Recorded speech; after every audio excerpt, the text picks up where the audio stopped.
Welcome to Wealth Mavericks, the podcast where we help doctors unlock the secrets to building generational wealth.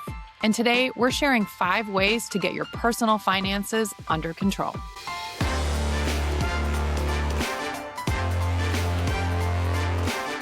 Identify your freedom point, aka when your assets are outproducing your ability to generate income. If you want to build a future and you want to have that freedom point down the road, you've got to make different decisions with money. Welcome back to the podcast. We're so glad you're here. I'm joined again by Joe, and we hope that your new year is off to an incredible start, that you've got high hopes, big goals, and some epic adventures planned for the months ahead.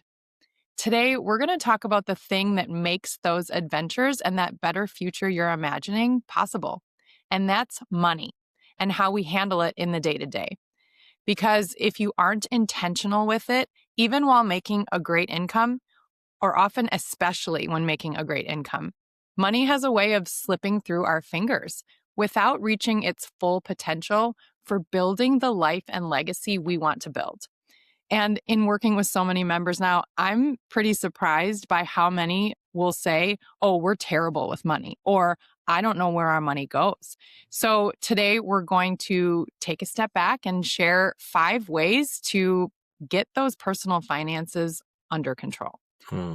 So before I share those quickly, Joe, why do you think this is? Why do you think so many high earners still feel so out of control with their money? I think it's really simply they haven't been taught what to do with it, and they don't have a plan. And then you start compounding things with shame. So a lot of people feel shame around money, like I'm not doing enough. Even people who are making very good incomes, I'm not earning enough. Where is it all going? And so I think there's a lot of fear that is around this topic. And so, yeah, I think these simple tools will just help people gain more knowledge and thus combat fear. Yes. I think it's fear and then it's avoidance because of that fear. And especially when you earn good money, Yeah. it becomes easier and easier to avoid because you're like, well, I can cover my expenses. I'm doing okay. I don't actually need to look at it. But then there's so much missed opportunity there. It's really as simple as this. Like, think about when you go to the grocery store, after you check out, if you ask somebody, how much did you just spend? Almost nobody can tell you. It's like we have the money and therefore we spend the money, and then we look at at our life and progression, and are we where we want to be? And it's compounded by you're paying a ton in taxes, and so you can never really get ahead. So there's a lot of really unique factors that go into this, but I think it's just kind of to your point, like, pay attention. Just start by paying attention. Yep. So number 1, to start getting your personal finances more in order is, of course, it's going to be about mindset around here. Ask the right questions. So often we ask, am I spending too much? Or where does all my money go? And instead, it's like, am I spending on purpose? And do I actually even know what's important to me? Because when I know what's important, then as we've talked about in the past, my bank account should reflect that. So talk about the difference here and how it can impact how we spend our money. It's funny. I just listened to Jelly Roll was on Joe Rogan, and he's lost like 300 pounds. It's funny. They're joking. He was like, "You've lost a full David Goggins at his full weight." It's so funny. But he said he'd gone through this yo-yo dieting where it's like he would lose 20, 30 pounds, gain it back and more. And he was at 520 something pounds, I think, or something like that. And he said he had to work with a coach, and the coach was encouraging him. You need to, when you go into the pantry, ask yourself, why am I here? Who's eating right now? Is it the 8-year-old who feels scared and just needs to stuff his face, or what's going on? So I think it's the same thing here. When you're spending money, am I spending on purpose? Ask yourself, when you're about to buy something, when you're about to spend, what's got me here? Why am I in the pantry? So I think if you start there and go back to, because money is one of those things, especially when we have a lot of it, like almost all of our members and probably most of the people listening to this, we have discretionary income, and most of us have a lot of discretionary income. So it's very easy to spend that. I want to buy the next thing. I want to buy this thing. Who's in the pantry? Yep. What version of me is in the pantry, and am I being intentional? So if you want to lose weight, you need to have a calorie deficit. You can't eat those things, If you want to build a future and you want to have that, we call it the freedom point down the road, you've got to make different decisions with money. Yep. Okay, number 2 is pay yourself first. And we're not talking the traditional Dave Ramsey advice of have a little emergency fund or save for retirement. Of course, our listeners and our members are maxing out their retirement. But beyond that, then they take their income and they spend. And then at the end of the month, like, oh, it accrues. What's left over builds up, and then that's what you invest. But if you know where your money's going and about how much you spend, then you can, in the beginning, choose how much each month are we going to invest in our future in alternative assets, wealth building vehicles before we spend our money. So, Right. Just create a plan. That's the main thing is like, I think people do that because they don't have a vision for their future. Again, identify your freedom point, AKA when your assets are outproducing your ability to generate income. Set the target date, including all the things that you want in life, pay for kids' college or marriage or weddings or, whatever it might be. Know what that number is, reverse engineer that to, okay, so then what does that mean for me today?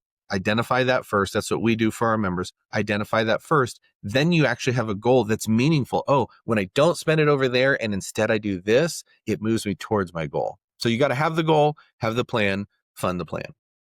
And do the math on how long it'll take you to get there then. Because if you don't even know that math, you're like, oh, someday I'll get there. But if you know, okay, I'm putting $5,000 a month into this, in 12 months, I'll have this much, and then I'll be able to invest in this. Like, that is exciting. That keeps you going. So do the math.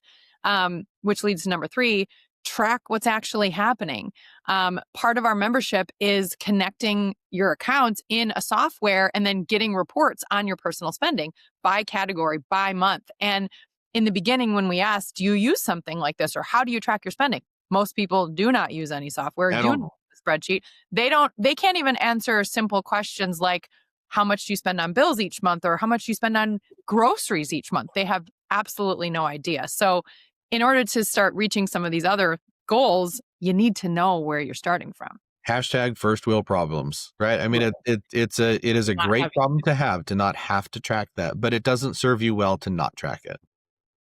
There you go. And we already talked about why people avoid this. I mean, there's all kinds of reasons. It's like they feel like they don't have to, or it overwhelms them. I think another episode that we should do soon is talking about couples and talking about money. Yeah. We've had a few members express like, I want to sit down with my spouse and talk about money, but they don't want to know anything about it, which seems scary, Right. So it's like, how do we start facilitating those? We just need to give them a script. Here's your script for how to enter this conversation. Yes. Okay, number 4, create buckets so that money has a job. When we do the asset map, we see people's accounts and most have just, a big savings account. Some allow you to put the money into buckets. But then again, when we ask, most people aren't doing that. Do you do that personally? Have different accounts for different things? I don't feel like I've done a great job with that. I've lived more like just bucketed all in one place. Sliding in sideways, Joe. But I know you've been very intentional about that. I have. And whether it's like I have a little money or a lot of money, it feels good to have the different buckets in my Capital One account, because you have to pay taxes, you have to save for vacation, you have to save for unexpected things. Like instead of it just being one big pool and you're like, oh, we'll figure it out.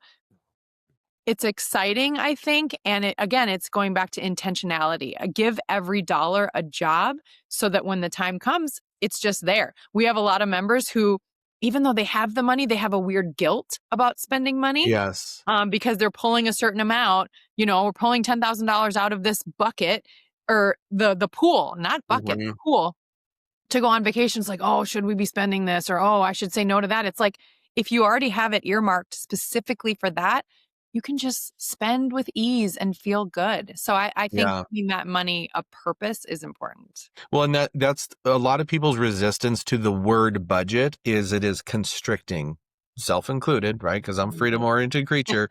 But when I say spending plan, that feels different to me. It really is the same thing. But I think for a lot of our listeners and a lot of our members, that really would serve them well. just create the plan. Tell those dollars where to go. That dollar, 1/10 of it's going here and 20% is going here and 70% is going there. And then you have the freedom without guilt to say, no, my job is to deplete that bucket because that's my adventure bucket, whatever it might be. Yes. Okay. And number 5 is just stop the shame and put a system in place. Just start somewhere. So why do you think, the feeling bad about money keeps people stuck? Like, where does that come from? I don't know. I'm sure there are books written on this, like entire thesis, PhD thesis. I think there's a lot around this. I just know that humans, we're like records. And once that record gets scratched somewhere, for whatever reason, it could be an offhanded comment that somebody made when we were 10 years old and we had our bike route money, our paper route money, and we did something. And it was like, well, that was foolish of you. I don't know where that scratch happens, but it tends to throw us back into that same loop. And we try to break free and it scratch brings us right back. So I think a lot of this has to do with the 8-year-old version of us that's running 96% of our life. And so it's just, again, I know we had a previous episode talking about this, but you've got to be intentional about what you're doing. And so I think that's just where this starts. If you can just let go of the shame of feeling like you're behind, and we talk about this a lot in Terra Firma and in our world. As doctors, you guys kind of have a rough go.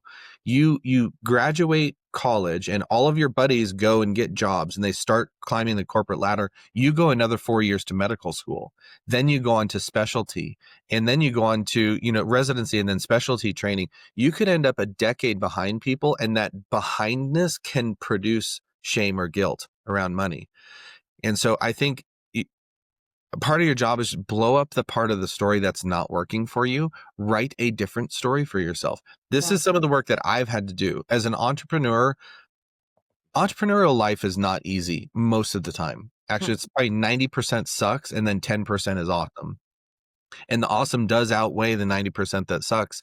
But you can tell all kinds of stories about yourself. I failed here. I didn't do this. I launched this in a catastrophic, what I mean? That's the story. And that's like, my wife actually brought that out to me. And she was just like, I think you need to write a different story for yourself and take those pieces of things that you learned along the way and craft that as your story. And when I did that, it's like I felt different in my body.